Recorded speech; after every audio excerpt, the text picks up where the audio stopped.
there's a clash coming. And there's no way we're going to sail around the clash. The confrontation is inevitable.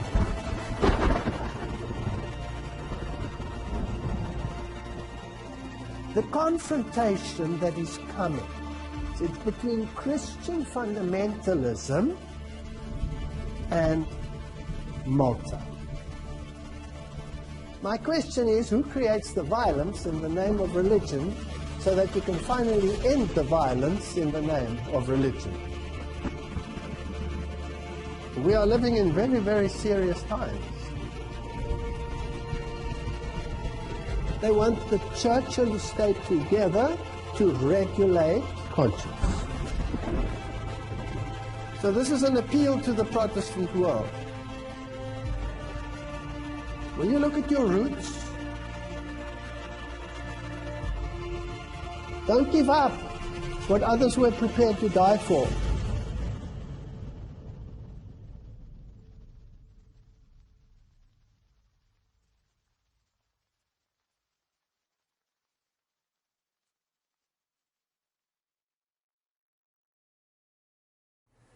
In the previous lecture, we saw the possibility, and in my opinion, the probability of a tremendous deception in history of how Roman Catholicism and the Jesuit order managed to disappear underground in terms of its political capacity, and then to resurface later as though nothing had happened in between.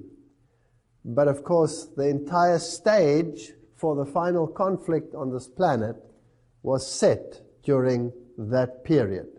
So it was a major, major move and a brilliant strategy on their part.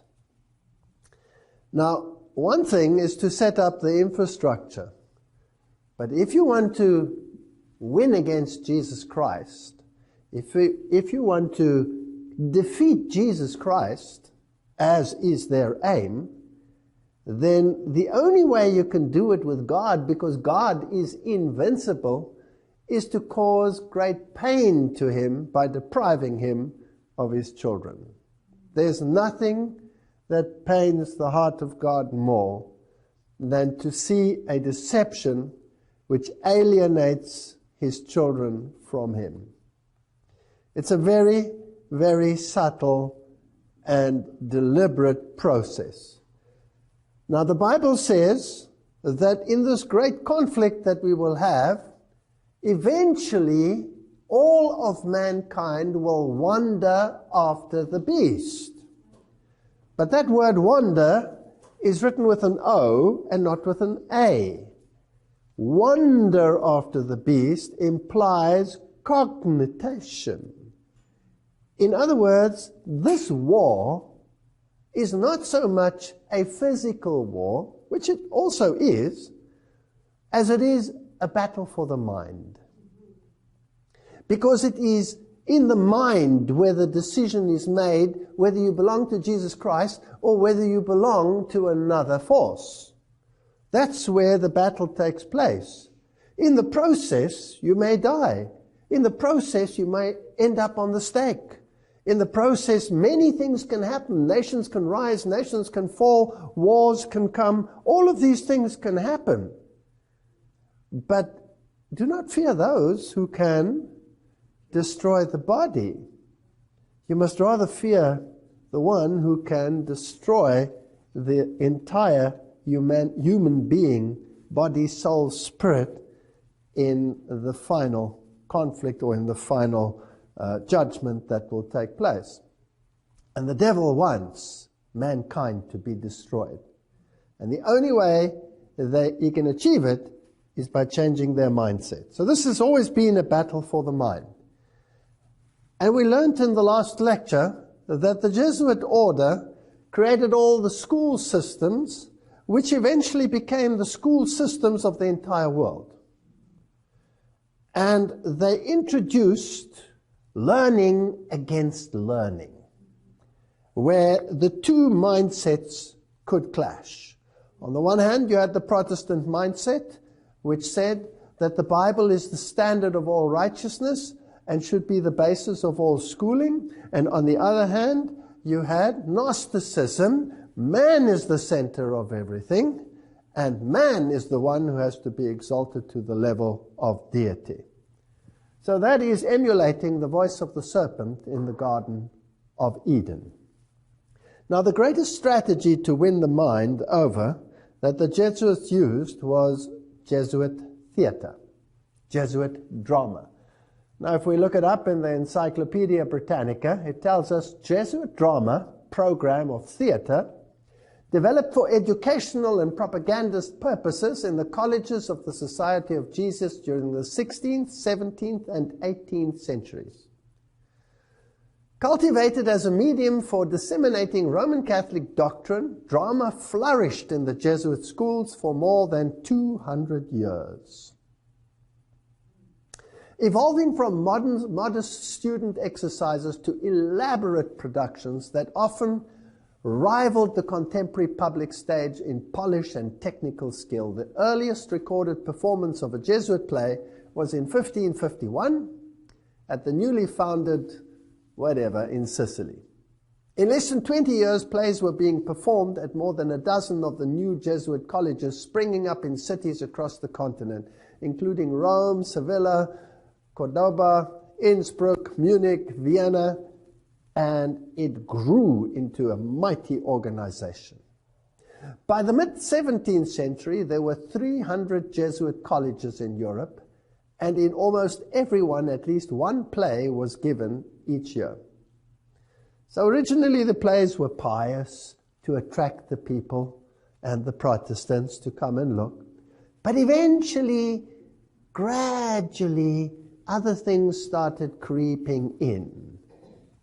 Originally there were no ladies involved, and eventually more and more ladies, and the music started changing, and it started progressively, slowly infusing the minds of people. Jesuit playwrights also drew upon material from pagan mythology, ancient history, contemporary events, all reinterpreted in terms of Catholic doctrine. So it was very cleverly done. Their stagecraft kept pace with all the newest technological developments. Music was an important element in most of the plays, ranging from simple songs to works that called for large orchestra and chorus. And Mozart, at the age of 11, wrote his first music for Jesuit theater because his father was one of the directors in Jesuit drama. And this is where the great music world was introduced into this way of acting and affecting the mind. Eventually included ballet, opera was brought in, and extravagance and luxury of many of the Jesuit productions came under heavy attack.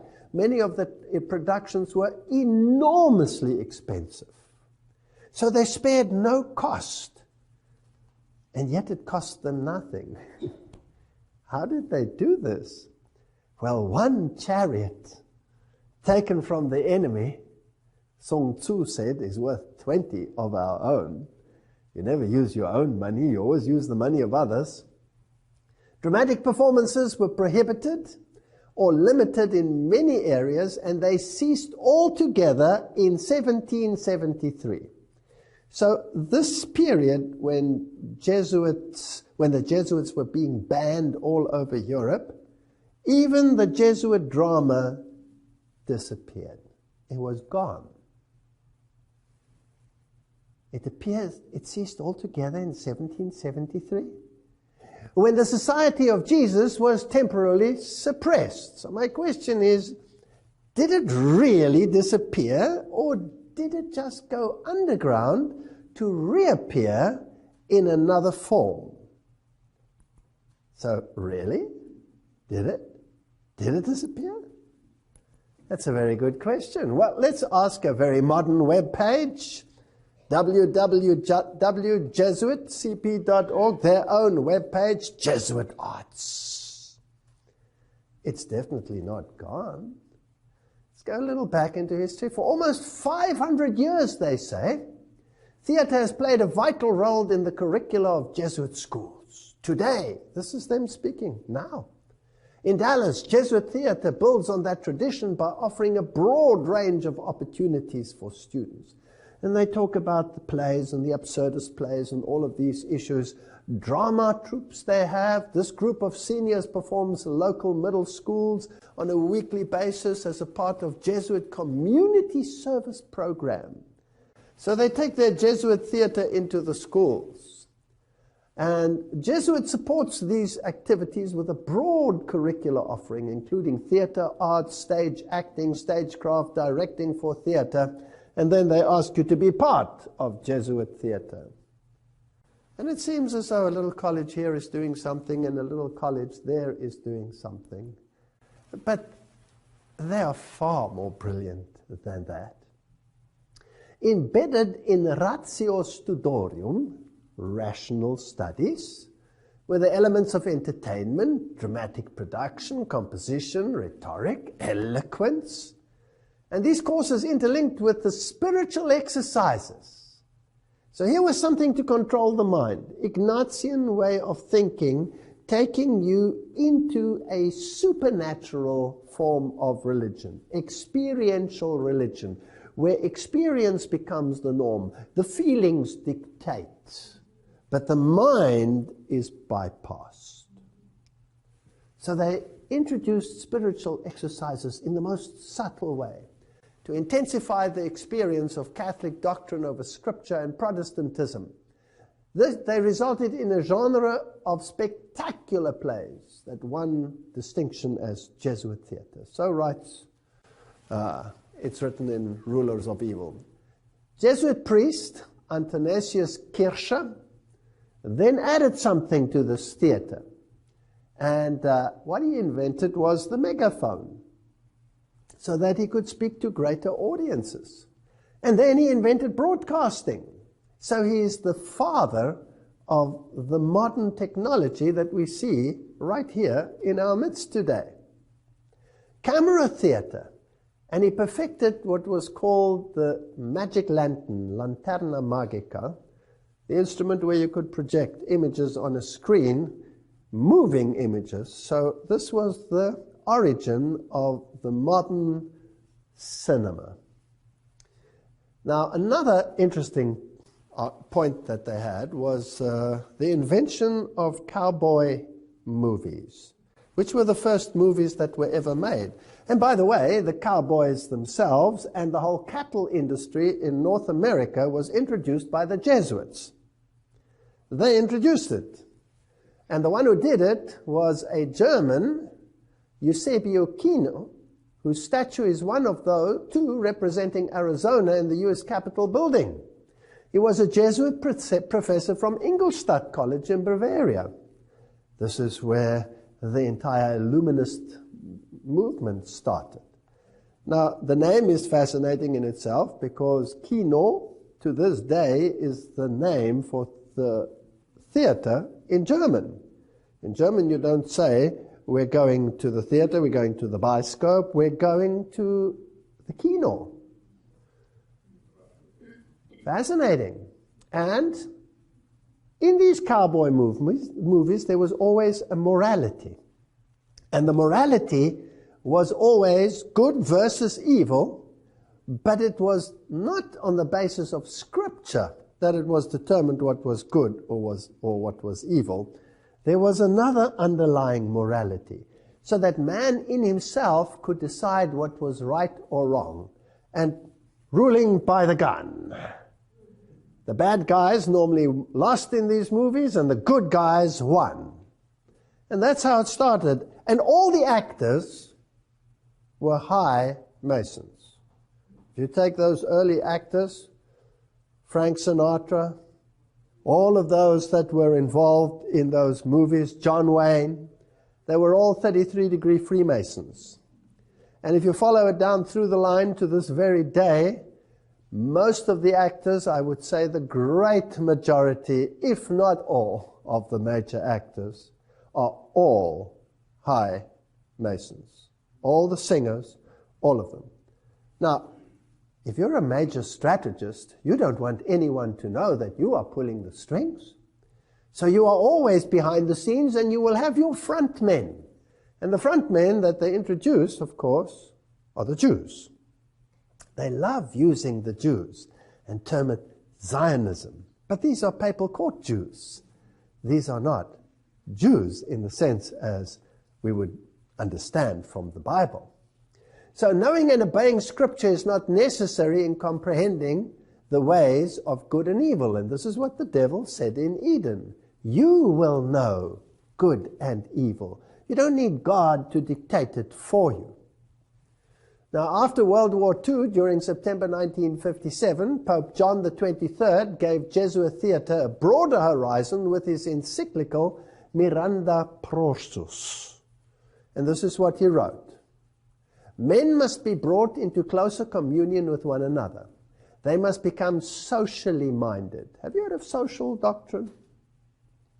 The technical arts, cinema, sound, broadcasting, and television can achieve this aim far more easily than the printed word. The Catholic Church is keenly desirous that these means be converted to the spreading and advancement of everything that can be truly called good. I want to remind you that in the occult world, in the esoteric world, good becomes evil and evil becomes good. So if somebody says something is good, you could in your mind just twist it round and say evil must triumph. Embracing, as she does, the whole of human society within the orbit of her divinely appointed mission, she is directly concerned with the fostering of civilization amongst all people. So here is a move to embrace all of humanity. That means all of humanity must receive the same mindset. John the 23rd urged that pious national films reviewing offices be entrusted to men who are experienced in cinema. At the same time, we urge that the faithful, and particularly those who are militant in the cause of Catholic action, and added there, that must be the Jesuits and their protégés, they are the ones, be suitably instructed so that they may appreciate the need for giving these officers their willing, united, and effective support. In 1964, Pope Paul VI amplified this encyclical, Miranda Prosus, with the decree Inter Mirifica amongst the wonders. And what he said is stunning. He said, quote, "It is the Church's birthright to use," please note, to use and own the press, the cinema, the radio, television, and others of like nature. That must include the internet. So how much of the media world does he control? Do they want to control? Own and control? All of it. All of it.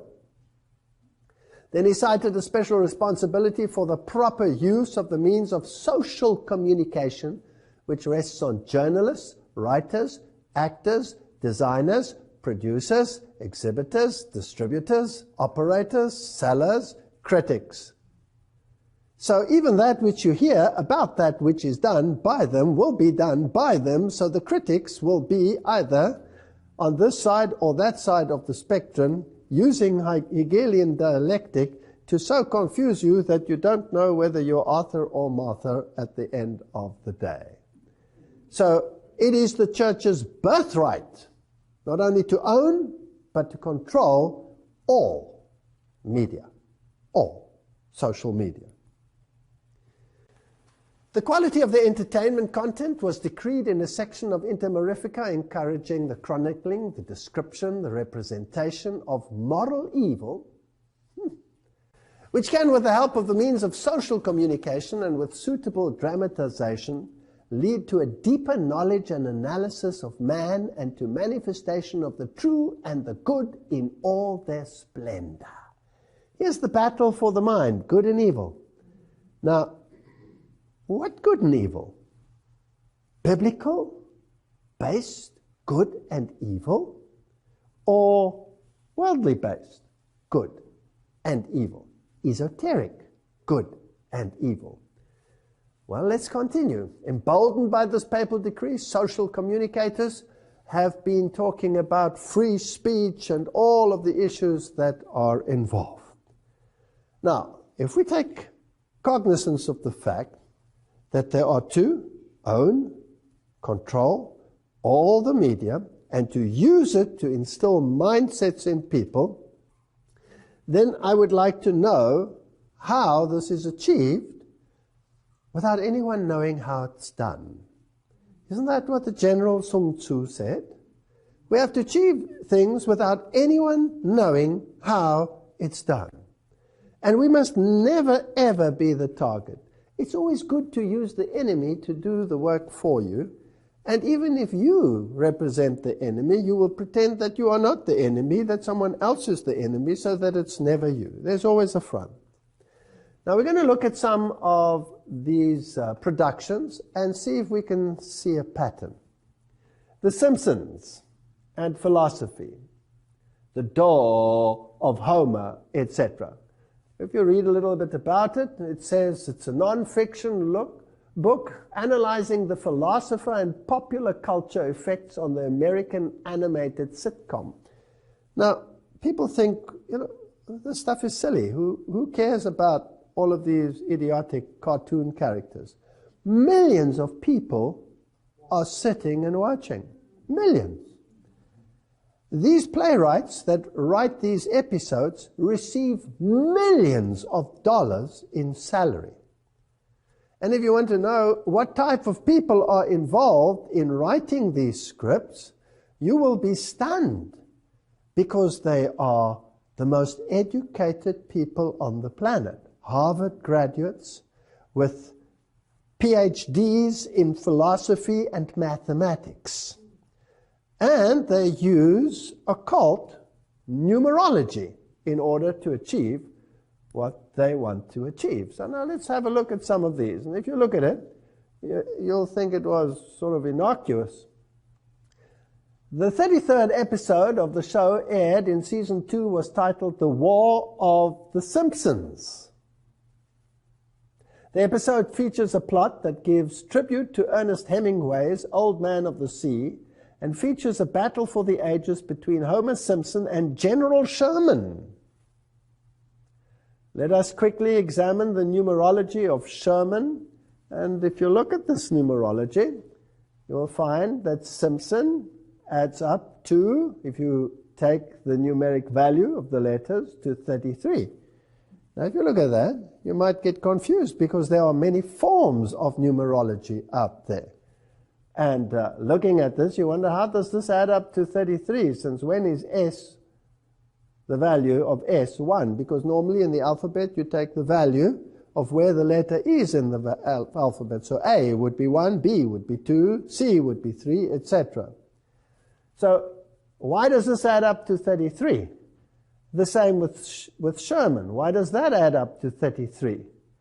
And here you have a 33, and it was the 33rd episode. Now, I'm just showing you this to show you that there is numerology involved. Now, numerology is a Gnostic, pagan, Kabbalistic, if you like, art. Everything that the Kabbalist will do is steeped in numerology. Everything has numbers. Everything moves in precise cycles. They will not make a move until the situation is right, till the solstice is in the right place, till the right liturgy has appeared. Everything is governed by numerology. There is an ethos of power in numerology. Now, the numbering system that they are using here is not the normal numbering system, but the Pythagorean numbering system. And if you take Pythagorean numerology, then S indeed becomes 1, and I indeed becomes 9 and 4 and 7, etc., etc., etc. So it's a highly sophisticated mathematical formula that they're using, and the names have very specific meanings. Now, you don't know that as you're watching it. You're just watching a silly movie. But put into these, there are subliminals to affect your mind. And they plant ideas which your subconscious picks up. And eventually, everybody starts thinking along those lines. Now, this is a cartoon. It's an adult cartoon. Kids also watch it. But if you then add the press and the news media, and you can switch channels. I mean, you can go from CNN to BBC to Al Jazeera to whatever channel you want. You get exactly the same news at exactly the same time, repeated over and over again. There must be some coordination between those groups, otherwise they all wouldn't have exactly the same thing. Don't you think so? And there's a propaganda so that you believe what they say. So if you want to create an enemy, a public enemy, what's the best way to do it? To create an enemy and then to broadcast him across the media. So there is numerology involved, there is occultism involved, Kabbalistic occultism, and we'll go a little further. Here's a little further snippet. They introduce little subliminals all the time. So in the story, this character is often punished and has to go and write on the board his lines, and he says, I will not plant subliminal messages, but if you analyze it, really it says subliminal messagores. It doesn't say messages. He's misspelling something. But there's a subliminal there, Al Gore. So they're telling you that the agenda of Al Gore will become prominent in world affairs. And the Pope has just brought out an encyclical on this very subject, which is supported by the Al Gore philosophy. And the President of the United States of America said, this is what we have to do. So these people know in advance what they will do, how they will do it. HDTV is worth every cent. HDTV is worth every cent. That means anybody watching it, any little kid with half a brain that can start reading, will know that he needs the best quality TV so that he can be indoctrinated in the best possible fashion with the latest light effects and everything that you need in order to affect the mind, bypassing the cognitive functions of the brain. Interesting? New York, 9/11.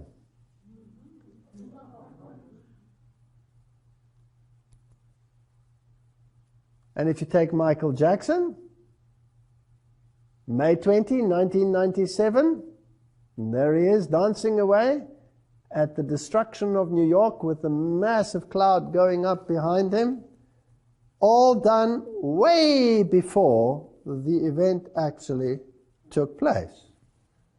Now, this is interesting stuff. So not only 9/11, by the way, that was a 1997 episode, and the event only occurred in 2001. So are there any other subliminals? Well, of course. Here you'll have the all-seeing eye, and they will use only half the face to project that image. And when they're unpacking their toys, you have all the occult symbols present in these subliminals. Now these, remember, are not airy-fairy people writing these. These are Harvard graduates with PhDs in philosophy and mathematics, and they have exceedingly great depth of knowledge of occultism because it's in all their subliminals. The Pledge of Allegiance does not end with Hail Satan. He has to write this over and over and over again. Now, just the expressions on the faces, you can see how it can affect little children, because what they see is what they do and what they live. Let's have a look at some of the introduction of these ideas and how it all began. In the early movies, Sammy Davis Jr. used to play a very important part. He also acted with all these 33 other Freemasons that were the early cowboy movie people. And he, of course, was known as a member of the Church of Satan. Apparently he switched, but it's fascinating that he also was a Knight of Malta. And here he is seen discussing very important issues, I believe, with producer of We Are the World. He was Lionel Richie. And he's discussing issues here with Donald Monin, S.J., Society of Jesus, president of Jesuit Boston College. And this, of course, became then the new musical production that was absolutely broadcast over the entire world. Because humanity has to unite in one mindset. And so let's create chaos, let's create false flags, let's create enemies, so that we can herd humanity into one camp. And let's have a rainbow nation and all the colors of the rainbow represented. I'm a red Indian, I'm a Chinese person, I'm a that, and I'm a this, and we are the world, we are the people. And what is the spirit behind it, I ask myself, in this process? Now, if we continue in this modern Hollywood era, let me remind you again, it is the church's birthright to own and control all media productions. So who really controls Hollywood? It's not the Jews.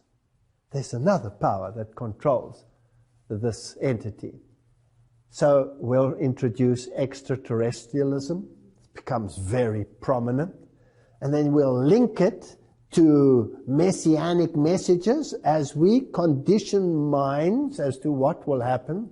Close encounters of a third kind. Let's bring in things which can be, well, determined either extraterrestrial or demonic intervention. And all of the great megastars, well, they don't hide where their affiliations are, as you can see. Simon Cowell's little jet ski with his nice little Masonic symbol right on the front. They're not scared. And today, everything is out in the open. If you are interested, you can go to the web and you can punch in any actor that is prominent in the world today, any singer, any group, and look at the occult connections, their Masonic connections. I had a young girl who got tickled pink and started doing this. She drove me crazy with the thousands of things she sent me. But she did a great job. Every single one is involved. And they all blatantly confess to their affiliations on their Facebook pages and on their this and on their that. I don't have time to look into all of that stuff. But if you're interested, you can verify it. I don't have to give you the details. That's not what I'm here about. I'm wanting to discuss the mindset and what happens behind the scenes.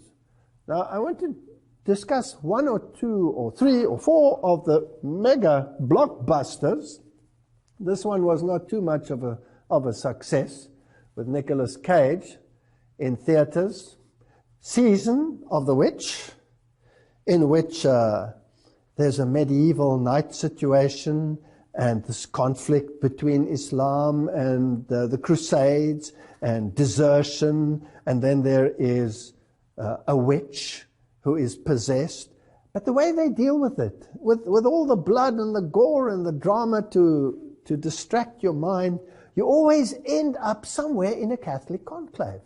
There's always a monastery where there is secret information and hidden knowledge, which eventually, even if all the monks are slaughtered in the process, the hidden knowledge will be able to be used and exercise this demon power.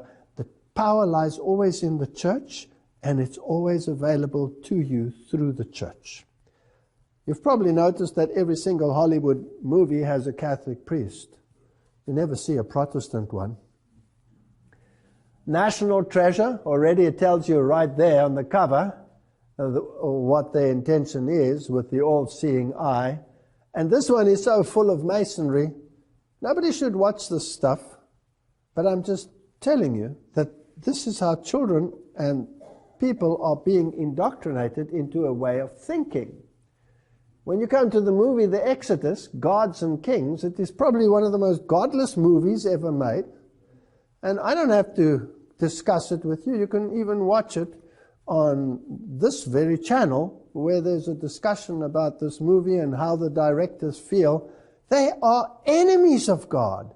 They hate God. They call Moses the most arrogant person that ever lived, when the Bible says he was the most humble person that ever lived. They don't believe in God. They distort God. They twist the word of God. They ridicule God in every possible way. So they cannot be from God. They must be from the other camp. Then this massive production, The Kingdom of Heaven, spectacular, epic, and adventure. The main message of the movie is a post-Enlightenment opposition to violence carried out in the name of religion. Now, there's a very powerful message. My question is, who creates the violence in the name of religion so that you can finally end the violence in the name of religion? Is it a master strategist sitting somewhere behind the scenes, pulling the strings, making enemies appear as enemies when actually there are no enemies, being in the field beforehand, using chariots of others as your own? Interesting. Again, if you want to find the Jesuit connection, you have to search a bit. You have to dig a little bit, but it's always there. It's somewhere in the wood pile. You just have to search around. Said Father Leo Lefebvre, the theology professor of Jesuit-run Fordham University. He said, this is what the movie is about. The Times then tries to reassert the film's group hug, whatever status, with a quick quote from a cooperative priest who says exactly what they want to hear. The Reverend George Dennis, a Jesuit priest and a history professor at Loyola Marymount University in Los Angeles, who was one of the 5 experts provided with the script for Kingdom of Heaven, said he was impressed with the nuance and accuracy. The Christians are always the bad guys, the others are always the good guys. This is a mindset without the backdrop of history that is being instilled in humanity. Historically, I found it pretty accurate. Well, if you have a distorted mind, I don't know whether you know, but you cannot find the history of the Reformation in any meaningful way in any modern document dealing with that subject. You have to dig for the old moldy ones. When you open them, they have this moldy smell and this damp, acrid feel. Then you know you've got gold in your hands. Because the Jesuits have rewritten everything. They own the press. They own the press, so you rewrite history, as we will see. Not so fast, George, etc. So they're arguing about it, but the fact of the matter is what I'm showing you, the ones supporting it from behind are who? Jesuits. Jesuits. The Count of Monte Cristo. Probably one of the most brilliant allegorical movies.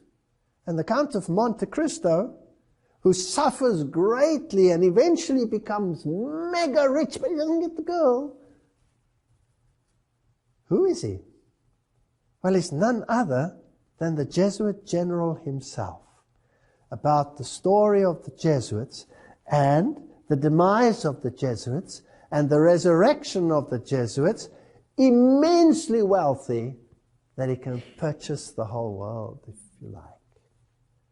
So these are stories that are implanted, and the hero is always, in the end, the evil triumphing over good, made to appear as good triumphing over evil. Brilliant strategy. Take any of the Indiana Jones movies, the Raiders of the Lost Ark, and all of these issues. The language that is used is demeaning to God. Although it uses the themes of the Bible, eventually it leads you straight into hardcore occultism, Gnostic thinking. Now, if you've prepared the mind, you come up with movies like Left Behind, and they spent billions. They don't mind spending billions. How much do these productions cost? And already in the Middle Ages, they were criticized for the vast sums. They feel nothing for spending millions upon millions, if not billions of dollars on a production, if the ends justify the means. And the Left Behind series, of course, implanted the Jesuit theology of dispensationalism, which comes straight out of the Jesuit camp, with Cardinal Bellarmine adding his thinking patterns to those of Alcázar and Ribera that went before, to set the stage for getting rid of the mindset of the Protestant world that the papacy was Antichrist, and replaced it with this airy-fairy nonsense, which is then propagated across the world in mega productions. They don't care whether it's a box office success or a box office failure, as long as the message comes through. Lords of War. All of these are phenomenal. Now, I thought I'd take one where I've heard so many of our own people even saying, well, this is one should watch because it really shows us where we are. And I know that many have exposed it for what it is, and that's good, but let's just make sure again that we're not speculating here over issues that might not be so. Mel Gibson and the Passion of the Christ. This is probably the one movie that moved the evangelical world to tears like no other movie prior to it. And I want to just go through a few scenes, but let's just establish again the connection. Mel Gibson receiving his honorary doctorate at Loyola Jesuit Marymount University. He must have received his honorary doctorate for something good. You know what? This doesn't pay, because his life was a misery after he made this. But irrespective of what his future plans are, which I've heard about, the fact of the matter is this is a Jesuit production, and it has Jesuit theology. But before we go there, let's just have a look at the prophecy in Zechariah so we can understand the context. Zechariah 11, then I said to them, if it is agreeable to you, give me my wages, and if not, refrain. So they weighed out for my wages 30 pieces of silver. Who's it talking about?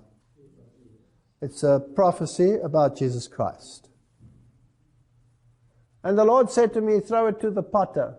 That princely price they set on me. So I took the 30 pieces of silver and threw them into the house of the Lord for the potter. Then I cut in two my other staff, bonds, that I might break the brotherhood between Judah and Israel. They rejected the Lord Jesus Christ.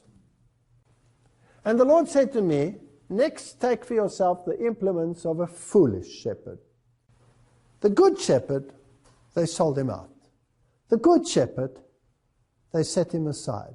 They crucified him. So if you want to set aside and reject the good shepherd, well, then be satisfied with the foolish shepherd. Now let's look at the foolish shepherd. For indeed, I will raise up a shepherd in the land who will not care for those who are cut off. He won't care for them. Nor seek the young, nor heal those that are broken, nor feed those that stand still. This is not a good shepherd. This is an evil shepherd. But he will eat the flesh of the fat and tear their hooves in pieces. So he will be a destructive shepherd. He will destroy mankind.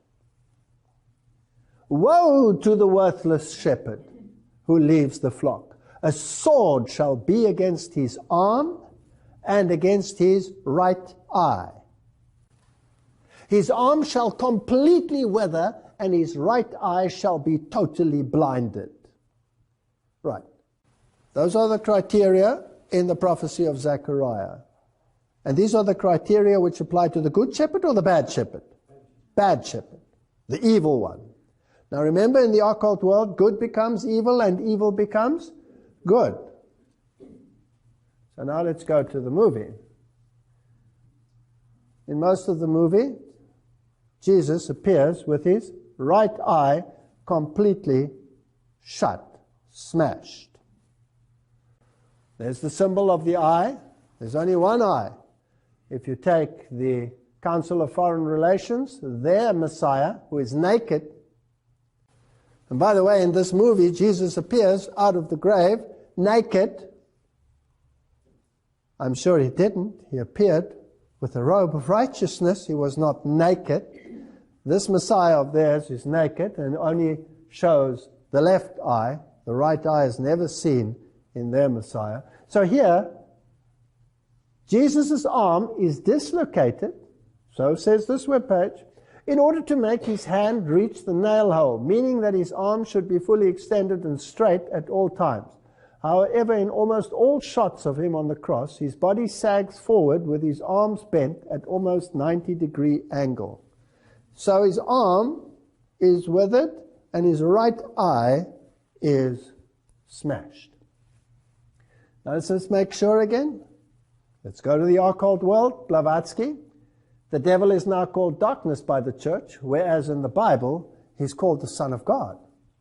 The bright star of the early morning, Lucifer. There's a whole philosophy of dogmatic craft in the reason why the first archangel who sprang from the depth of chaos was called Lux, the luminous son of the morning.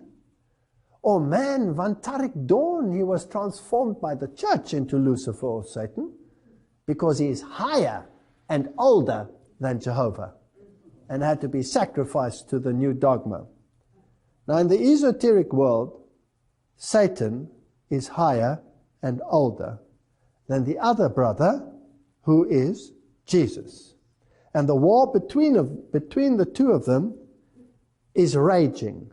And he, the older brother, was deprived of his position but will regain it. He will be the victor. So good becomes evil and evil becomes good. Of course, we know that he's a created being because the Bible tells us so. But not in the esoteric world.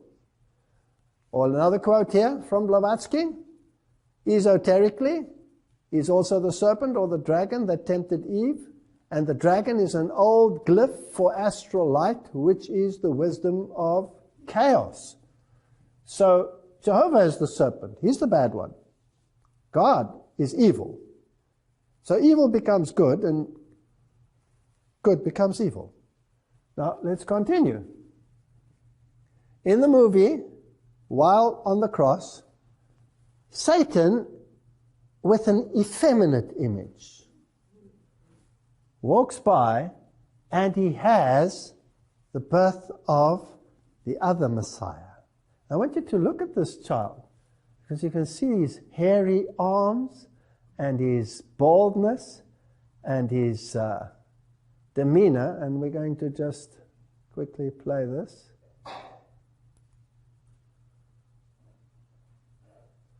I want you to look at the smile on this evil face.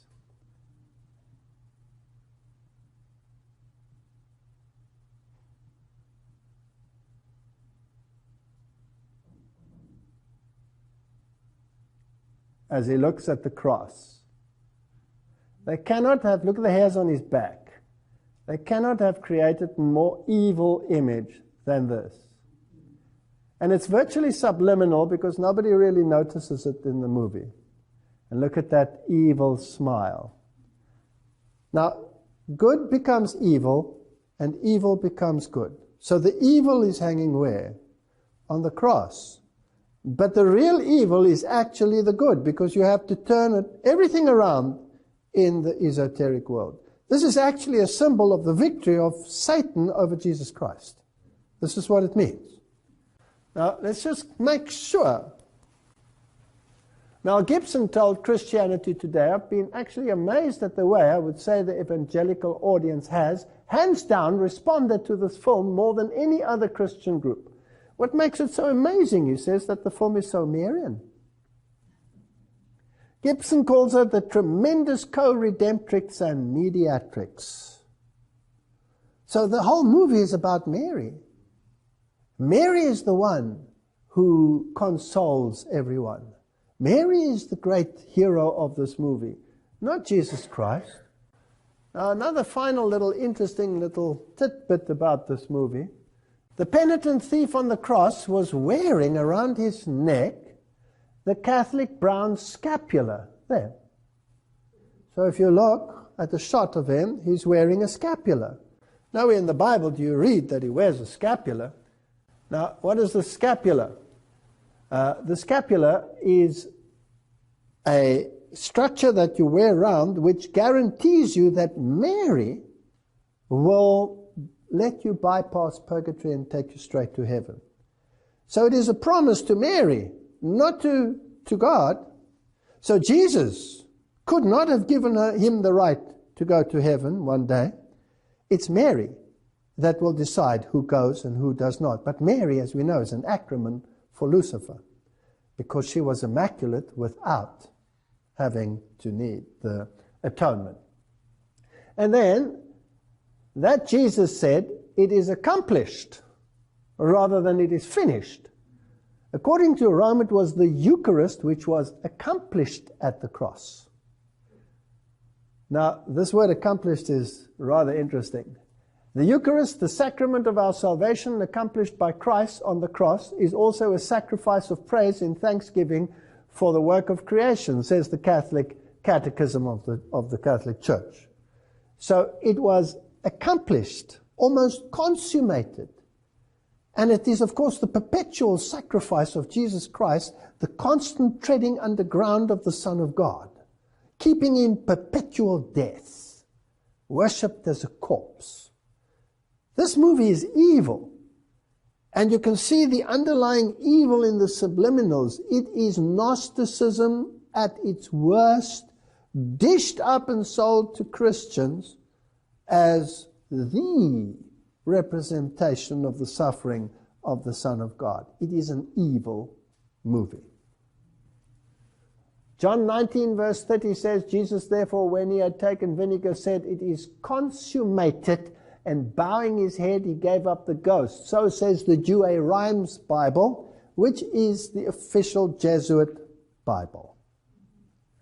Whereas a decent Bible will say, when Jesus therefore had received the vinegar, he said, it is finished. And he bowed his head and gave up the ghost. Now, Thayer's definition is to bring to a close, to finish. The sacrifice is complete. It's not complete in this movie.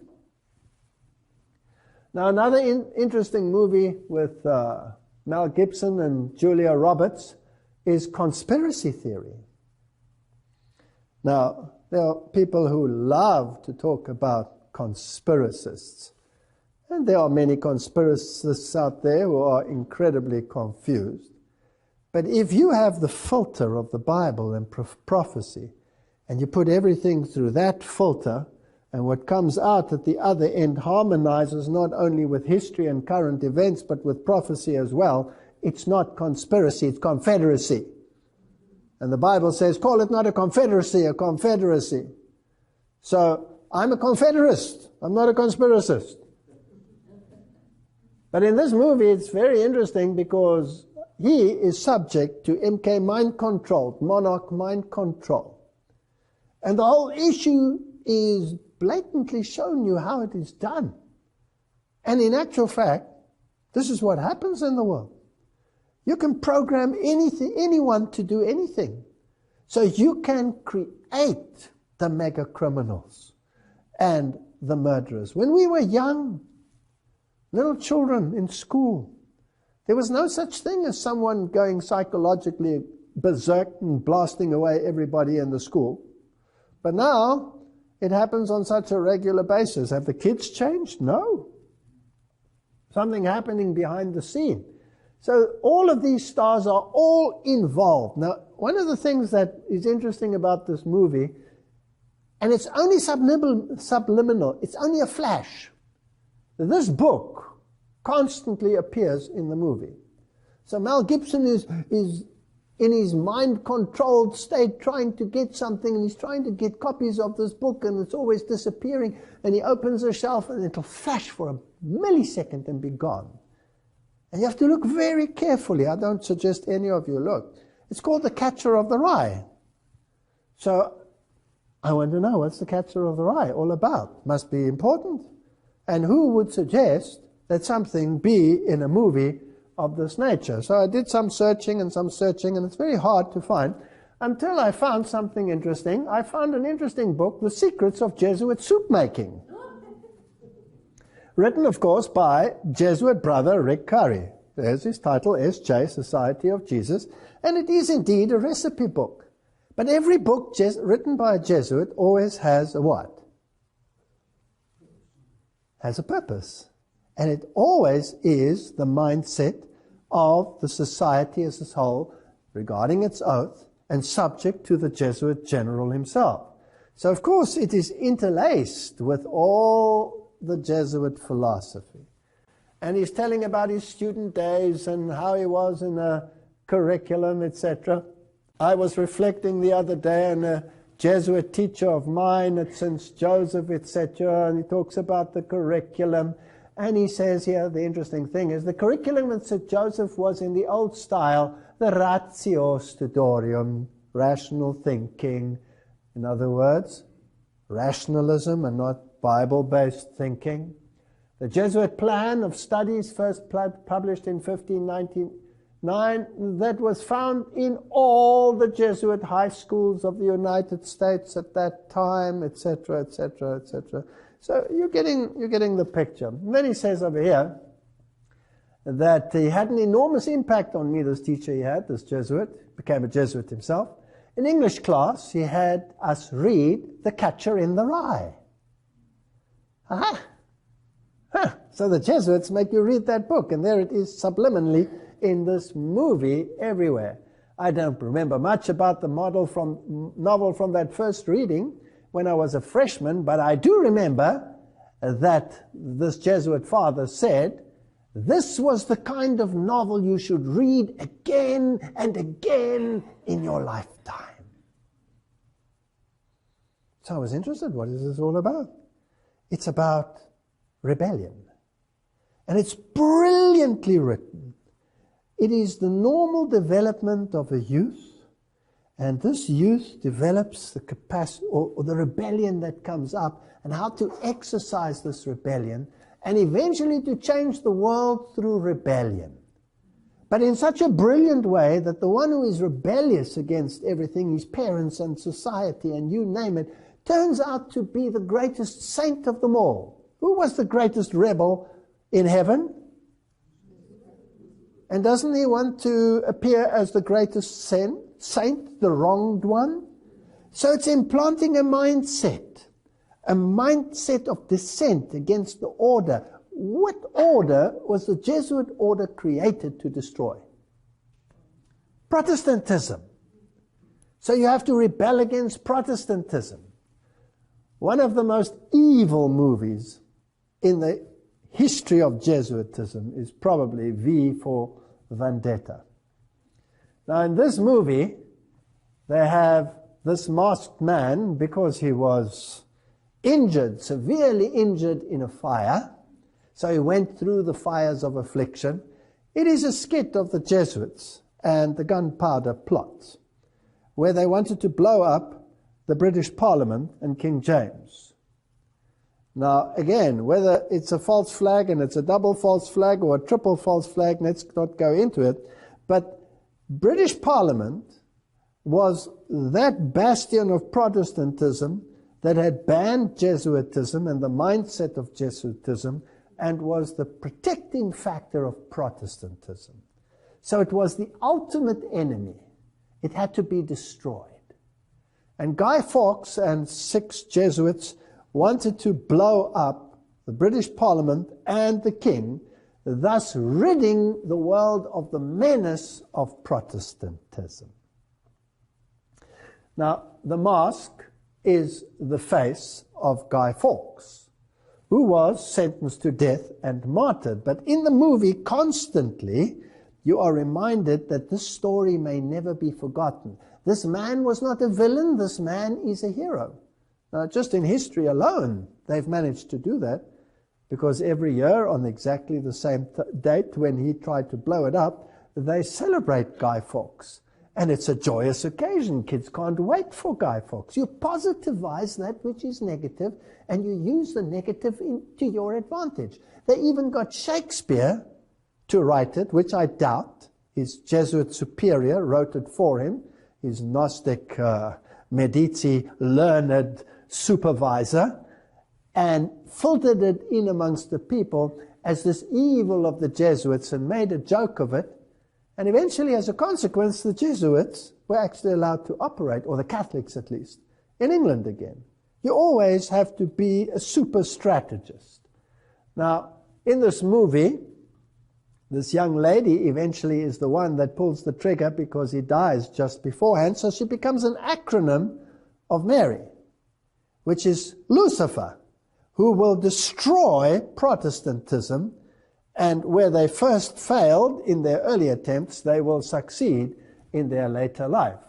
And this is one of the advertisements. He's making the Masonic crossed swords, which you will find everywhere in Masonry and in Gnostic Freemasonry. An X is an ancient symbol, according to Jim Tressner, 33 Degrees, Scottish Rite Journal. An X is an ancient symbol for change or transformation, long associated in medieval and Renaissance art with the coming of the Messiah, who shall make all things new. So this is a religious movie showing the victory of Satan and the Jesuit order over Protestantism, the overthrow. That's why in the cathedrals they always have Loyola standing on the head of Martin Luther, crushing him, destroying the Bible. They make no bones about who the enemy is. And it's interesting that in this movie, eventually, this is an artist's rendition, the Parliament, and of course all of the buildings associated with it, blows up and is completely destroyed. Nothing left. But the clock stands where? It is the final hour. It is finished. They have succeeded. The job is done. Protestantism and Bible-based theology will disappear. And eventually this masked man who stands for Guy Fawkes and the effort to overthrow Protestantism, the mask is worn by the entire nation. What does that mean? It means that the entire nation, through time, has been indoctrinated to have the same character and mold and thinking as they had. When the Bible tells us about the face of God, Moses was not to see the face of God. He conceived me from behind, because nobody can see the face of God and live. So I'll hide you in the cleft of a rock and I'll cover you with my hand.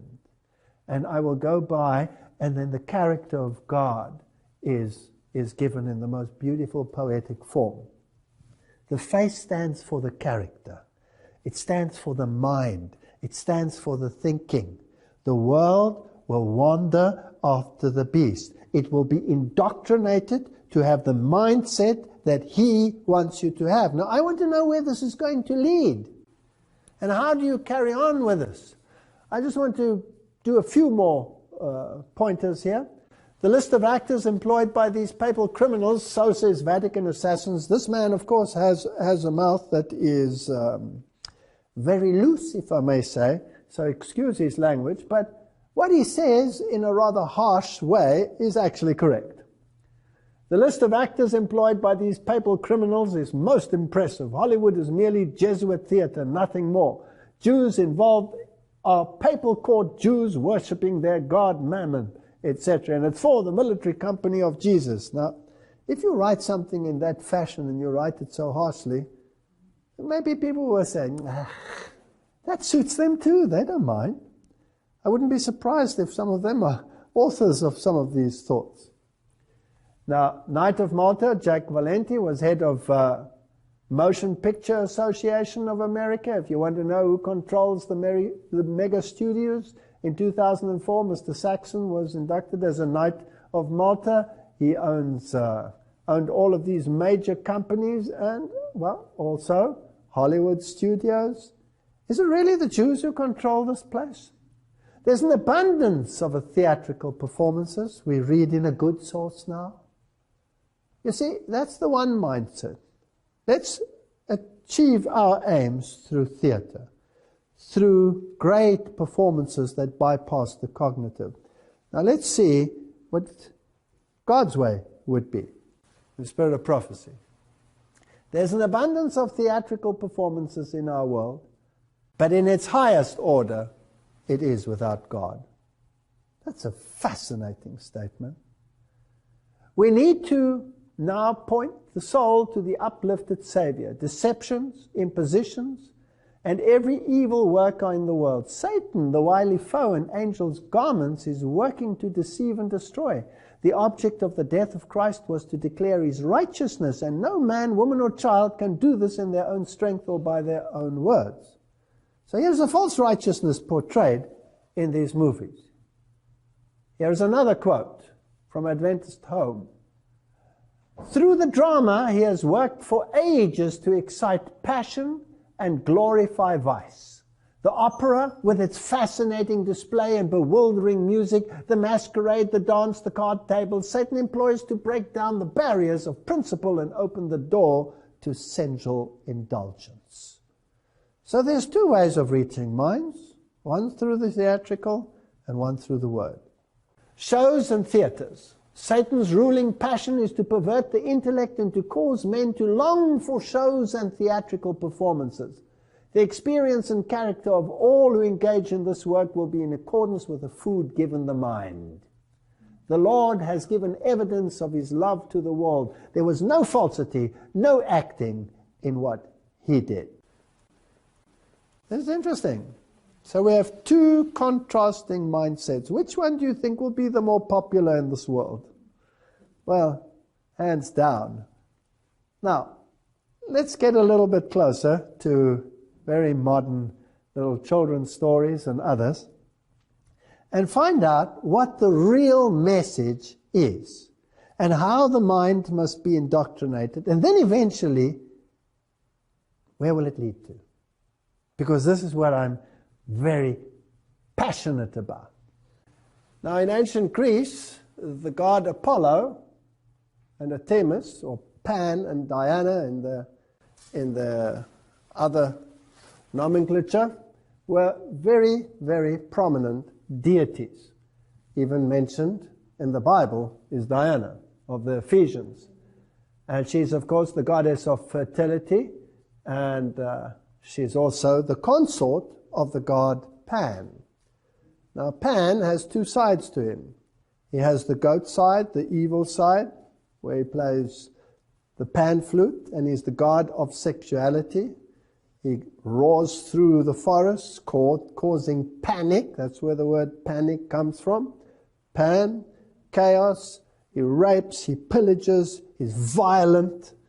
And then he has a good side, which is the good shepherd side, where he carries the sheep, and he is the good shepherd.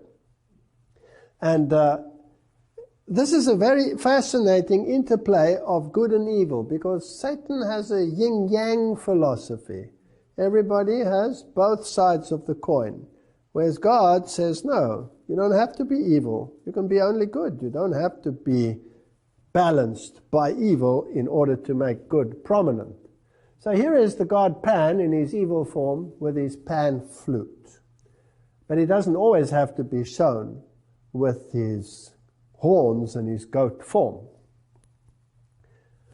Now, if we go to animated movies, like you will find in Disney's Peter Pan, then who are the writers and the organizations? We all know that Walt Disney was a 33-degree Freemason. He was steeped in Medici learning. The Jesuits were behind him, obviously, because they are the harborers of Medici learning. They are the ones who control it in the world. They are the experts in the occult art and in Gnosticism and Kabbalism.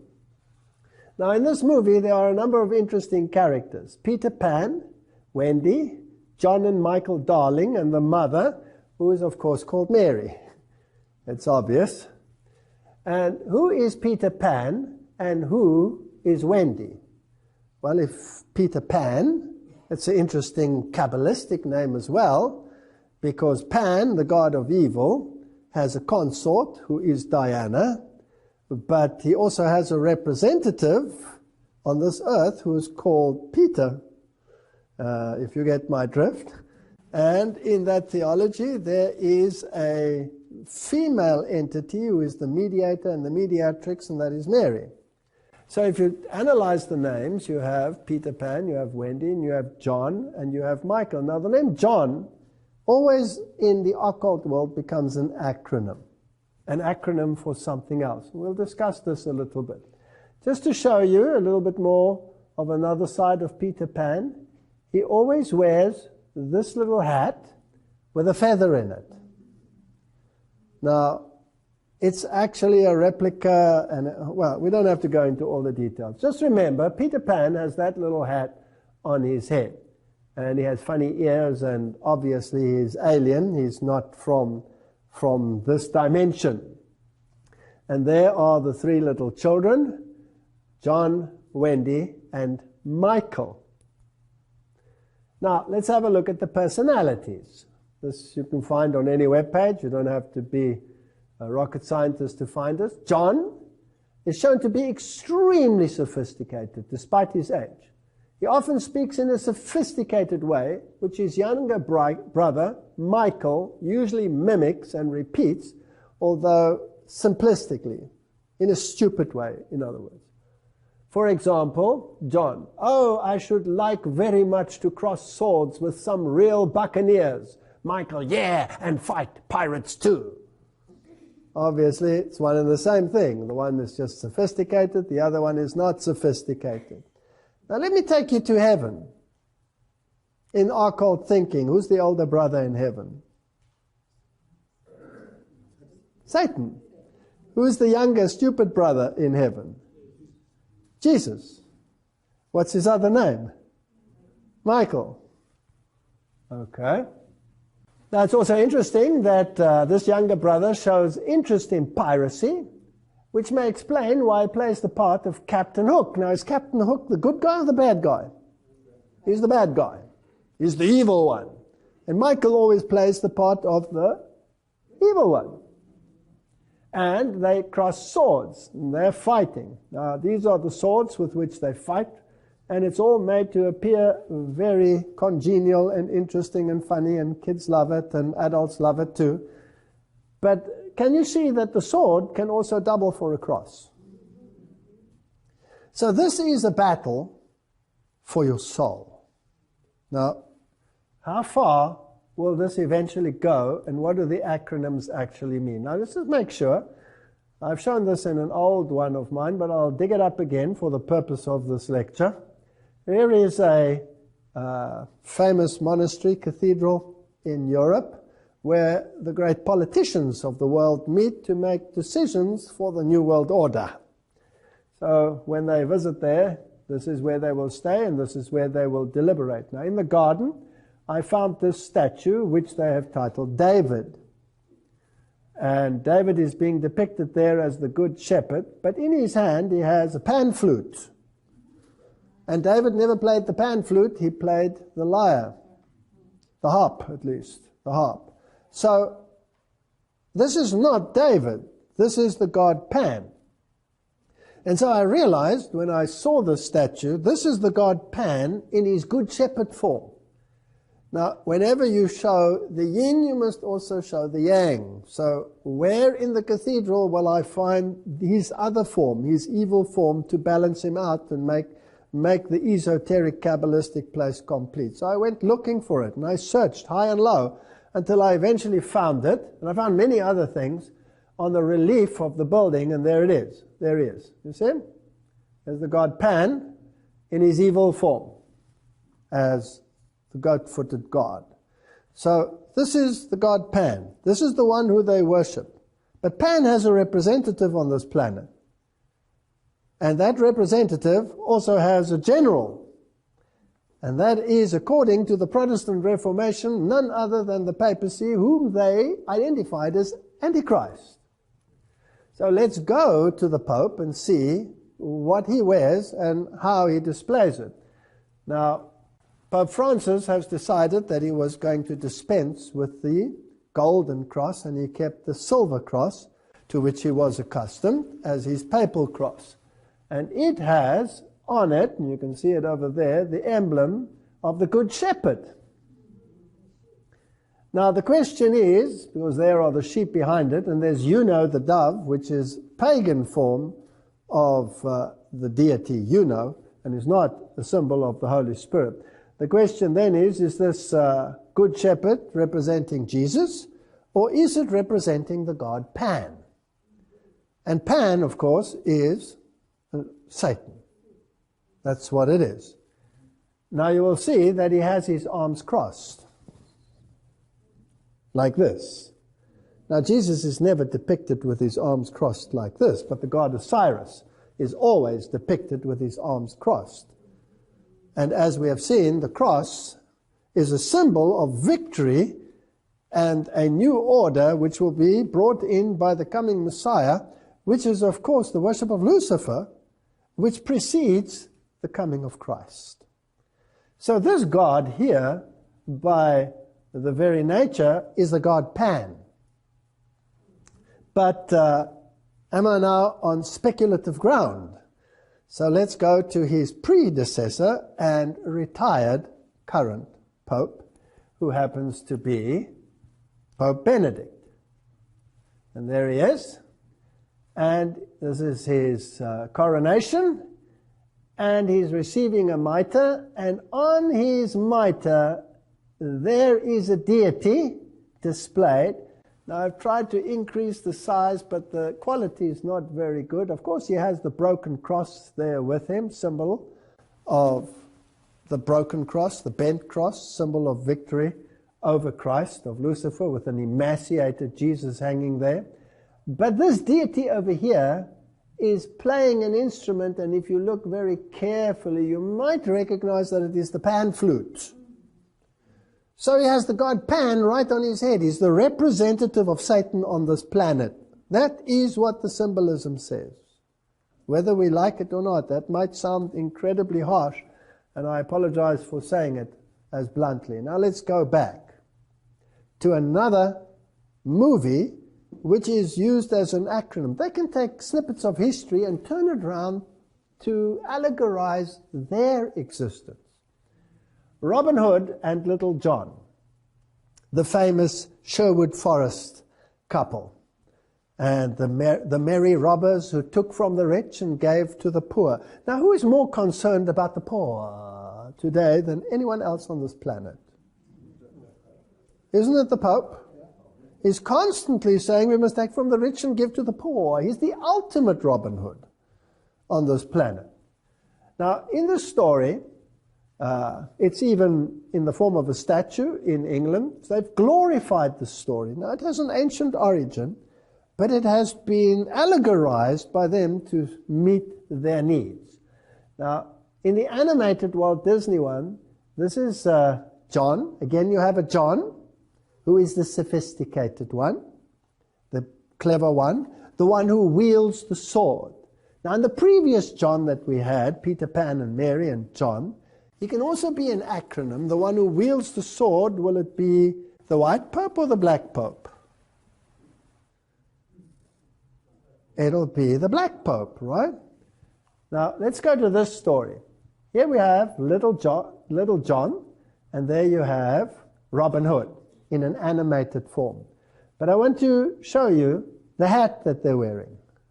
And I want to remind you of Peter Pan, that also has the hat with a feather. So it's the same symbolism that they are using. Now in the story, Robin Hood has his band of merry men in the forest, and he's fighting against the evil lords that control England. Now England, of course, always was a renegade papal state and had to be constantly subdued. So the evil ones are the ones who run England, and the good ones are the ones who will take care of the needs of the poor, which the others never did. So again, good becomes what? Evil, and evil becomes good.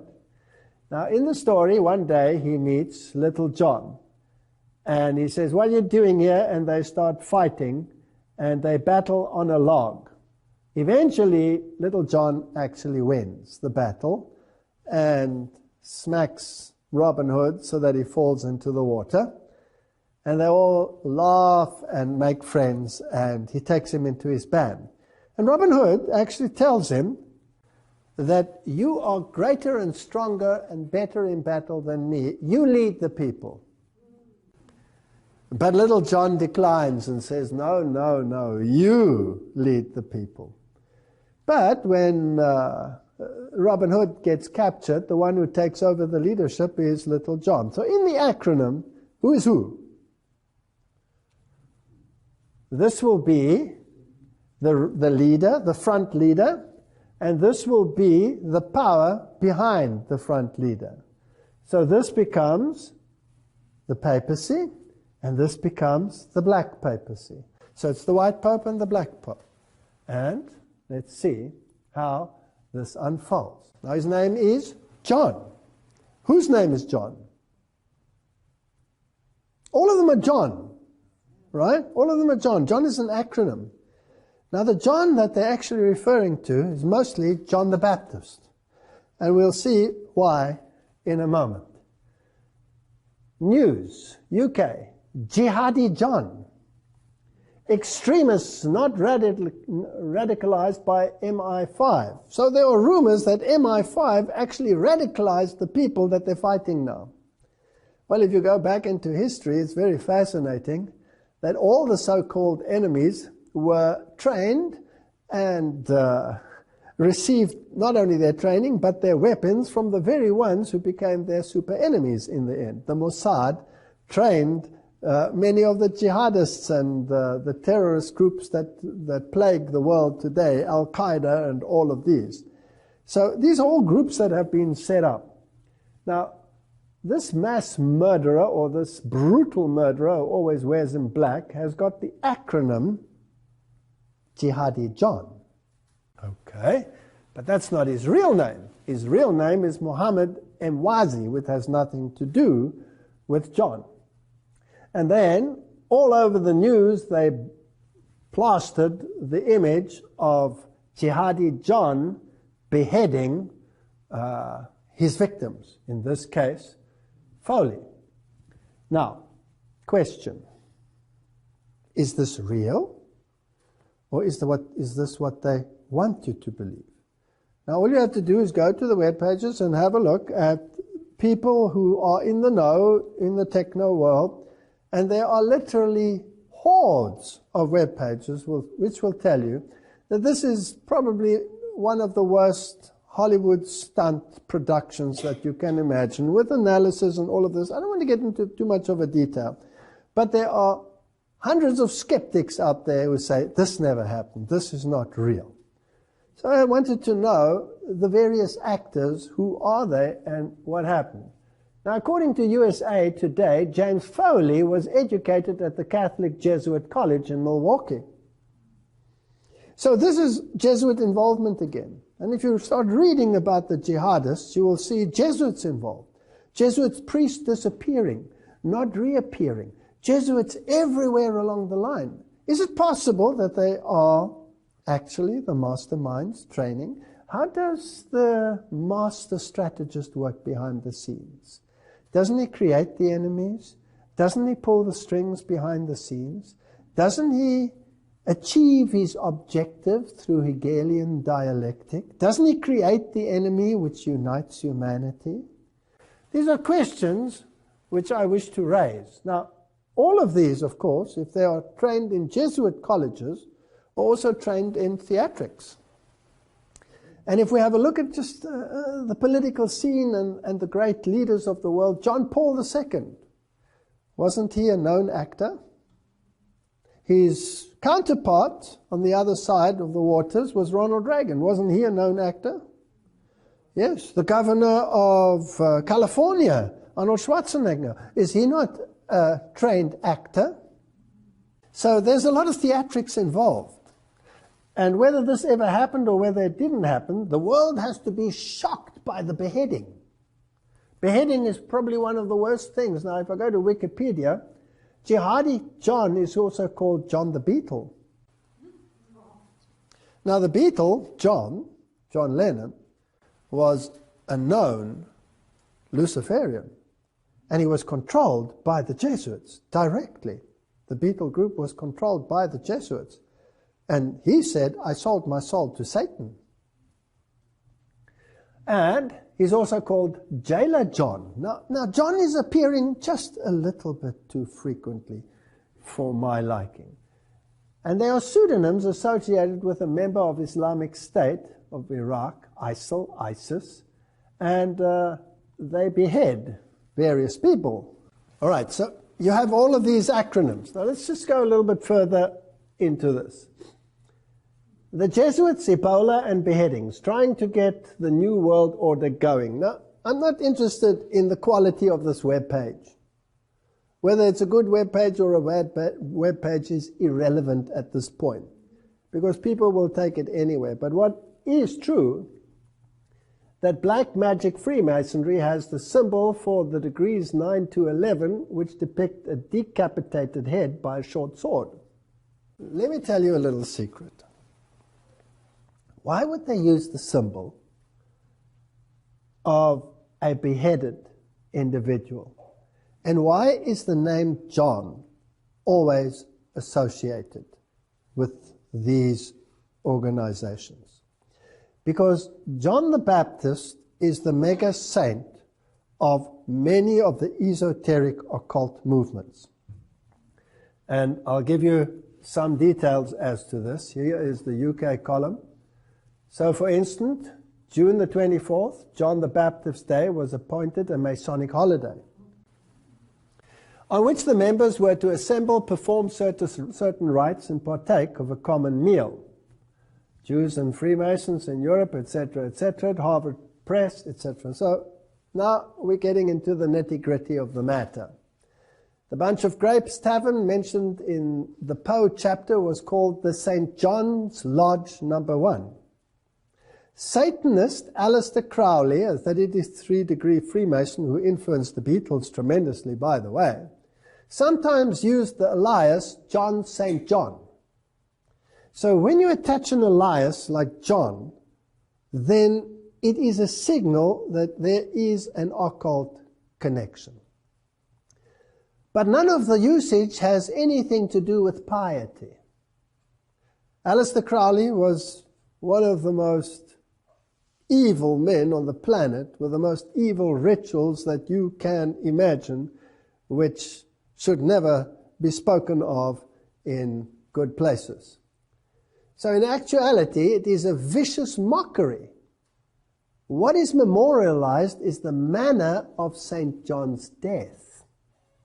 It is a constant source of celebration and a constant reminder to anti-Masons of what can happen to them. But even deeper, because now they're just thinking on a Masonic level, let's go one deeper on a Jesuitical level. It is a constant reminder of the victory of Satan over Jesus Christ. We saw it in the movie, The Passion of the Christ, where they reverse the issues. So when they behead John the Baptist, it is a symbol of the victory of Lucifer against the followers of Jesus Christ. They're celebrating the beheading. They're not celebrating the saint. Are you with me? Okay. Now, how did Paul die? In the same way. Now, if we go through the names of the popes, there are 23 popes with the name John. 23 with the name John. What are they standing for? Are they standing for John the Baptist or the other John? They don't tell you which one, but it's John the Baptist. And there are 6 popes with the name Paul. And there are 2 popes with the name John Paul. That's a double whammy. putting both into that name frame. What are they standing for, and whose side are they on? I know I'm on dangerous ground, but I'm sticking my neck out. Let's go further. Joseph Ignatia Guillotin was the physician. Dr. Joseph Guillotin was a French physician who proposed on 10 October 1789 the use of a device to carry out the death penalties in France, the guillotine. But what is not known is that he was also a Jesuit. So who is the ultimate beheader on this planet? Jihadi John or the Jesuit order? And what they did in the French Revolution to bring in their new system of government, which we've talked about in the past in Revelation chapter 11, this beast that rises from the bottomless pit with this godless philosophy, will be controlled by people who celebrate victory over Christ by beheading. So to go and be all sanctimonious now and say how evil it is that these people out there are doing this and forgetting the history of where it comes from is sanctimonious to the highest degree. Not that I am propagating beheading anyone. This is the Cathedral of St. John the Divine. It is the largest cathedral, arguably, in the world. It is the Episcopal Cathedral, which is, of course, totally controlled by occultism and Freemasonry, as everybody who has just done the slightest bit of research will find. Now, the very name is a blasphemy, because St. John was never divine. Only Satan said that man can become divine. Now, this Cathedral of St. John the Divine, officially the Catholic Cathedral Church of St. John, the Great Divine in the city of Diocese of New York, they don't really tell you whether it's John the Baptist or whether it's John the other one. Enough that the acronym is John. Inside, for a while, they hung up the statue of the female Christ, which is a blasphemy in itself, and it was sculpted by the granddaughter of Sir Winston Churchill, whose Masonic apron can be seen right there in the British Lodge if you want to go there. This is Masonry. This is Masonry. And in this cathedral, they also have the blessing of the beasts, where all the animals, cows and goats and bears and all kinds of creatures, horses are brought in. They poo all over the place, and then all these animals are blessed. Interesting. So, a female Christ. And here's an interesting webpage, Sinister Sites, and it tells you the destruction of New York City, including the Twin Towers, sculpted right on the building, because this cathedral is a work in progress. Everything is changed a little bit every year, something is added. Just like the Jesuits have a work in progress. And there's the pillar showing the destruction of New York City with the twin sitters and the smoke going up behind it. Just as you saw in The Simpsons, just as you saw in Michael Jackson's release. Is there something going on here behind the scenes? But not only that, they also have the Temple of Understanding in this cathedral, which is the United Nations organization which is there to bring about a one world religion, which we saw in the previous lecture has already been accomplished by the signing of the Unity of Religious Agreement. So we are heading towards a mindset that all religions need to come together. Who's the enemy? Who's the enemy? The enemy is the extremist. And the extremist is going to kill us. And the extremist is going to cut our head off. And he's coming to bomb me right here. And he's going to put a smart bomb in this place. And he's going to blow us to smithereens, etc. Fear is the mechanism of herding people into a camp. Now, I'm not interested, let me make this plain, of whether my allegories are right or whether they are wrong, whether they are spot on or whether they are off track. It's not relevant. The question is, where's it leading to? Because they say the ends justifies the means. If the end result is in accordance with what the Bible tells us is going to happen, then I know who's behind it, irrespective of whether I'm right or wrong. Amen. That's the point. So let's have a look and see where it's heading. Former British Foreign Secretary Robin Cook, a very fit man, very active, just suddenly dropped dead on his morning walk. But leave it at that. He said, the truth is, this is now, he's standing in front of number 10 Downing Street, high politician, high position in the establishment. He just got fed up and he said, the truth is there is no Islamic army or terrorist group called Al-Qaeda, and any informed intelligence officer knows this. He said, but there is a propaganda campaign to make the public believe in the presence of an identified entity representing the devil, only in order to drive the TV watcher to accept a unified international leadership for a war against terrorism. The country behind this propaganda is the United States. So he said. And then he died. So there is no Al-Qaeda. Now, any informed person will tell you that Al-Qaeda was created, funded by the powers of be in the United States and elsewhere in the world, united, trained by the very organizations which became their super enemies in the end. It's a front organization. It doesn't exist. What does he say? It doesn't exist. If it has outlived its usefulness, you replace it with another one that doesn't exist. Even though it has a name, ISIS, and even though it is prominent, and even though it apparently chops heads off of trained Jesuits. I don't believe a word of it, personally. There's an agenda. And I have a Bible that tells me what the agenda is. And I need to focus on what does the Bible tell me the agenda is. The agenda is the destruction of Christ and his followers. That's the agenda. There's no other agenda. My enemy is not over there. My enemy is right here. Jean-Louis Secundo, a Jesuit, born in Uruguay and residing in Canada, wrote Theology and the Church in 1985, which carries the subtitle, A Response to Cardinal Ratzinger and a Warning to the Church. Here's a Jesuit publicly telling the Pope to get lost.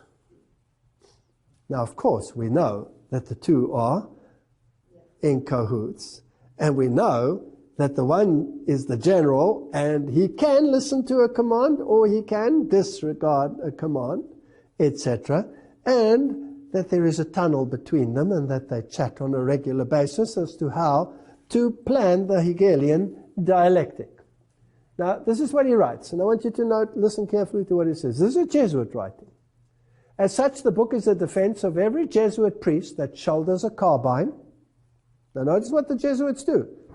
Shoulders a carbine, joins the jungle guerrillas. It makes clear why Jesuits can be ministers with portfolio in Marxist governments, why Jesuits can attack John Paul on his teaching on sexual morality. So the Pope says, the white Pope says, contraceptives are evil, we mustn't do this, we must have decent relationships. And the other ones will say, hand out condoms, hand out free this, free sex, free that. Hegelian dialectic, we'll see how it works in a moment. Why Jesuits spend their days and their lives solving union problems. Who's behind the unions? One of the means to bring about a time of trouble such as never was. Jesuits. Organizing sugarcane workers, running factories, constructing low-cost housing, help Planned Parenthood Federation of America spread the use of contraceptives, run nationwide hospitals, dispensary networks, organize political demonstrations for this and against that, according to the issues of the day are presented by the teaching authority of the People's Church. These are the actions of the new faith, true to the new theology, according to which the material needs of men must be the prior object of the church's effort. Not the spreading of the gospel. Who cares about the spreading of the gospel? Let's tread on him. Let's crush him. So, according to this Jesuit, in which lines of work are the Jesuits involved? Every single thing. Every single thing.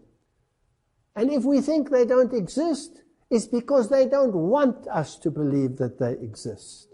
They are everywhere. So, the Pope says, that Francis said, "Oh, I lament this new legislation that came out in the United States of America. We have to talk about morality." And what is these foot soldiers? What do? Here is Cardinal Dolan. He's the new man on the block as the head chief knight of Malta in the United States. He took over from Cardinal Egan, who died. And there he is. And here he says that the cardinal was the most wonderful thing under the sun. And his first official job, here he is, marching through the streets of New York, parade at the first ever gay activist group. So, you think the left hand doesn't know what the right hand is doing. They know exactly what they're doing. This is Hegelian dialectic. But what is interesting, there was a backlash. Cardinal Timothy Dolan, Grand Marshal, despite backlash from the faithful Catholics, unhappy with the organizers' decision to allow an open homosexual activist group to march the event. But Dolan said, "I'm as radiant as the sun. So thanks be to God for the honor and the joy," said Cardinal Dolan on Tuesday morning. Isn't that interesting? Thanks be to God for the honor and the joy. Catholic commentator Michael Voris and his team present at the parade were able to question Dolan on his decision during the press scrum. "Your Eminence, do you have anything to say to the loyal Catholics who find what you're doing here a great scandal to the faith?" "No, come on in." "We'd love to have you," Dolan replied. The controversial decision prompted the Catholic League and at least one Catholic school to pull out of the parade, while nearly 5,000 people signed a petition urging Cardinal Dolan to withdraw from the event. He wouldn't. The Cardinal refused to back down. He said, "I have no problem with the decision at all. I think the decision is a wise one," etc., etc., etc. So, the Catholic Church is well suited to absorb into its ranks those who wish to die in their sins, as well as those who wish to be saved by their works.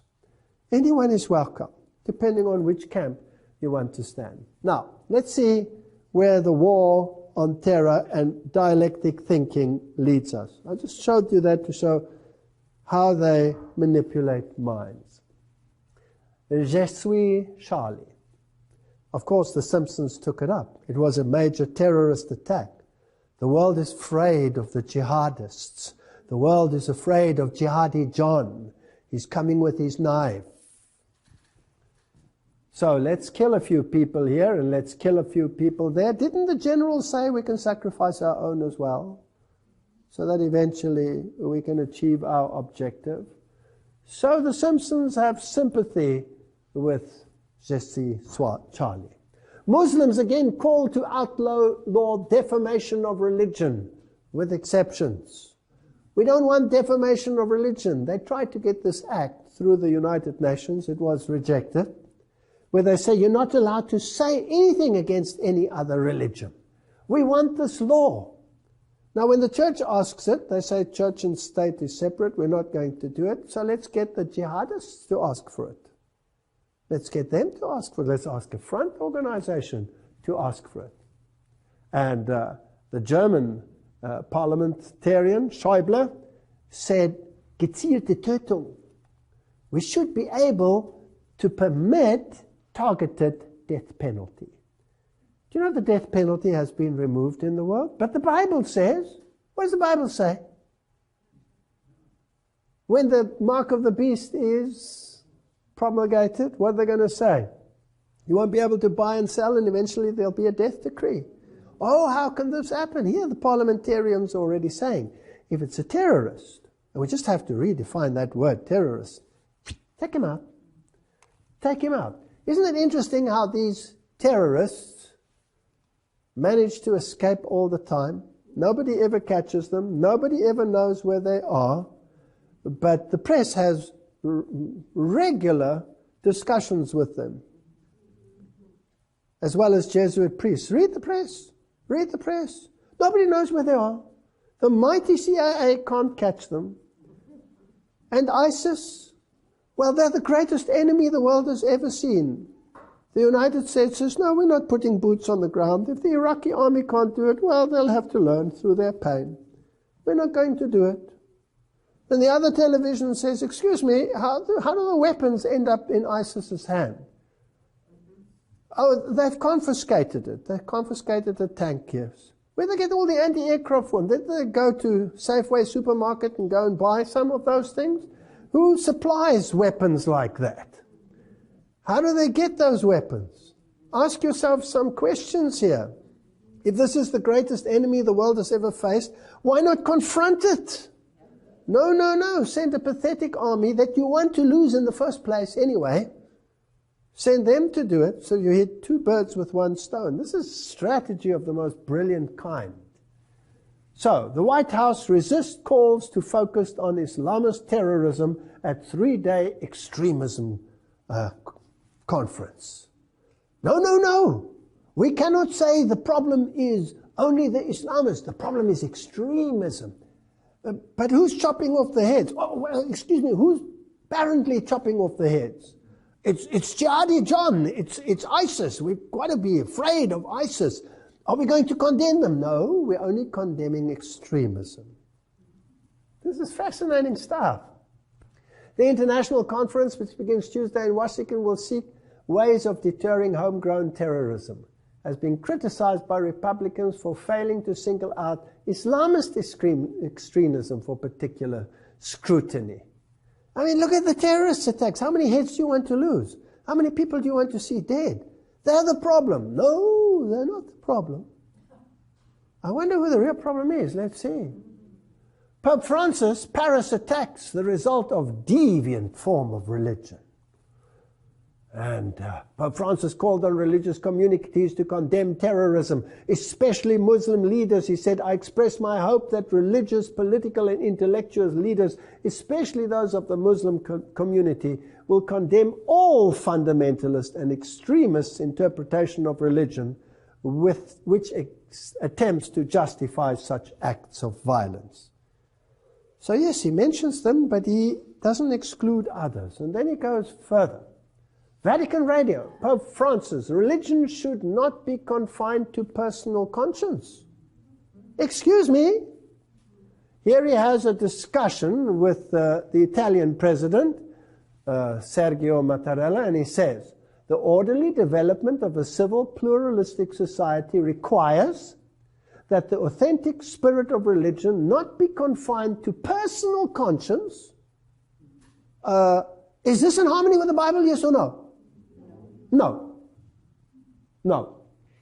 But that its significant role in the construction of society is recognized, said Pope Francis, his remarks to the Italian president. Though independent, the church and state share the common responsibility. What kind of legislation do they want? They want the church and the state together to regulate conscience.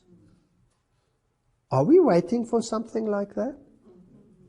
Isn't this a prophetic scenario in Revelation chapter 13? Okay, Ban Ki-moon proposed meeting of religious leaders at the UN. Radio Vatican again. UN Secretary Ban Ki-moon announced during the meeting against extremism, violent held in Washington this week, etc., etc. The meeting brought together representatives of 60 countries, and the Pope is going to speak at the United Nations. There's a major crisis in the world. We have to sort out this problem.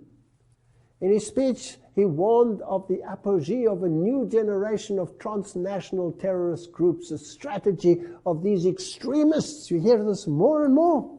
And Pope Francis? Pope condemns religious fundamentalism and Middle East violence. Pope Francis strongly condemned violence in the Middle East Friday on an interview with the Vatican correspondent, Barcelona-based daily whatever. He says, quote, "A fundamentalist group, even if it kills no one, even if it strikes no one, is violent." Now it gets fascinating. The mental structure of fundamentalism is violence in the name of God. All right, so who does that include? What's the definition of fundamentalism again? Protestant form of thinking that takes the Bible literally. Do they know who the problem child is? Who could be part of this fundamentalist group that doesn't strike anyone and doesn't kill anyone, but by their philosophy is classified as violent? I'm interested. Please tell me. Well, the Roman Catholic Church doesn't have a problem with it. It says people who think that the Scriptures should be the sole authority should logically become Seventh-day Adventists and keep Saturday holy. And Mary Online in 2003, the editor said, the challenge regarding the Sabbath Sunday question by Rome of 100 years ago remains either the Catholic Church is right or the Seventh-day Adventists are right. There can be no other choice. And if one chooses neither, then the whole doctrine of sola scriptura collapses, and with it the pillars upon which all of Protestantism stand. So there's only two choices here. Rome saying this, not me. Now let's go to Catholic answers and ask them whether they understand the issue. They say Seventh-day Adventism cannot change its views on the Catholic Church being the whore of Babylon without admitting that it was wrong on the Sunday worship. It cannot admit that Sunday worship is not the mark of the beast without changing its views on the Jewish Sabbath. The Seventh-day Adventism cannot cease to be anti-Catholic without ceasing to be Seventh-day Adventism. Have they identified an enemy, yes or no? Now my next question would be, will they start indoctrinating minds against Seventh-day Adventism? And if they start doing that and starting to indoctrinate minds, because the ultimate enemy is not jihadist, the ultimate enemy is not ISIS, the ultimate enemy is those who follow Christ and keep His commandments. That is what Revelation chapter 13 says. Everything else is manipulation to receive the mindset. Now, what's the best medium to create the mindset? Television? Is that a good medium? Okay. Family Guy. One of the cartoons, probably one of the most disgusting cartoons out there. It's in the same category as The Simpsons. Also written by these brilliant, Gnostic, intelligent, PhD'd individuals who have the most vile way of dealing with religious matters. They have little statues and relics and things that they sell of God and of the characters. And what they do with God is so disgusting you cannot believe it. God creates Adam and Eve, and then He peeks at them when they are naked with a pile of pornography behind him. He's a pervert. God, in their series, picks up drunks and spends His time in the bar and picking up prostitutes. God doesn't create the world with the breath of His mouth. He creates it with His other end. It's disgusting what these people do. You can see they hate God. They hate everything about God. But millions of people watch this. Now let's see what they are saying. Here is the family. This is a normal family. Can you see they're normal? But these two nerds over here are anything but normal, these prim and proper little nerds. And deducing from what they say, I assume that in this story, these are probably Christian scientists, because they say that they have a female as a prophet. And they have discussions with them, but they're not getting anywhere because these people are not normal. This is normal, you know, you eat, you have the right look about just being normal, you have your dog and your kid. These are nerds. And after the discussion, they say, well, these people, you can do nothing. These people have a mindset that you cannot change. Let's get out of here. We can never harmonize with them. Now remember that the Jesuits said, this world is created for what? For sinners. And the legislation must cover sinners, because those who are righteous are few, and those that there are, you can't live with them. Now, what's the final target? Let's have a look. I found this fascinating. Let's listen to it. I think we're wasting our time here. They're obviously very committed to their beliefs. But their beliefs are crazy, Brian.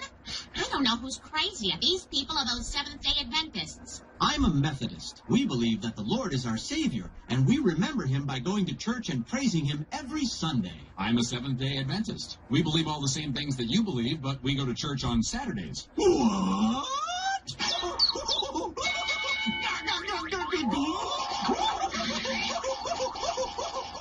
Did you get that? What is being implanted in young minds and adults, because this is an adult sitcom that people watch, and the kids watch it too. Who are the crazy ones? The sectarians. Now, who's the craziest of them all, according to this? The Seventh-day Adventists. They're craziest.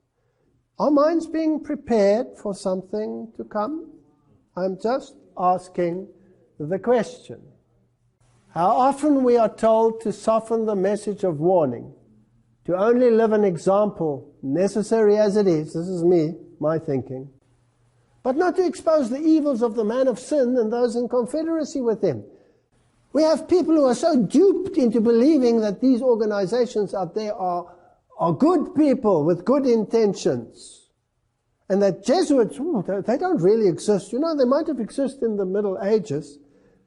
Are we so blind that we do not understand prophecy anymore? Who is the enemy? Who is the enemy? My Bible tells me it's the man of sin who sits in the temple of God pretending to be God. And he's using the beast out of the earth to do his service for him because he controls him.